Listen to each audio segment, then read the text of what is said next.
কোটা সংস্কারের দাবিতে আন্দোলন করছেন সাধারণ শিক্ষার্থীরা। আন্দোলন শান্তিপূর্ণভাবে চললেও পরে তা সহিংসতায় রূপ নেয়। ঢাকা, জাহাঙ্গীরনগর, চট্টগ্রাম বিশ্ববিদ্যালয় সহ আরও বেশ কয়েকটি বিশ্ববিদ্যালয়ের ক্যাম্পাস রণক্ষেত্রে পরিণত হয়।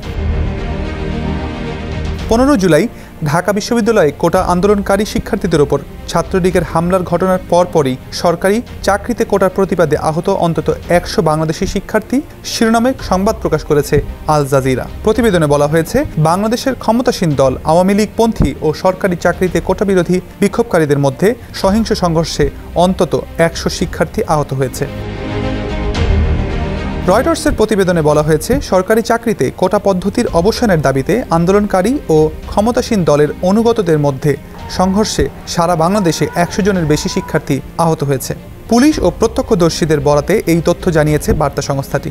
কোটা সংস্কার আন্দোলন নিয়ে 5 দিন আগে একটি প্রতিবেদন প্রকাশ করেছে বিবিসি। প্রতিবেদনে বলা হয়, বাংলাদেশের হাজার হাজার বিশ্ববিদ্যালয় শিক্ষার্থী সরকারি চাকরিতে কোটা ব্যবস্থার বিরুদ্ধে বিক্ষোভ করছেন। তারা বলছেন, বর্তমান কোটা ব্যবস্থা বৈষম্যমূলক এবং তা সংস্কার করে মেধার ভিত্তিতে নিয়োগের দাবি করছেন তারা।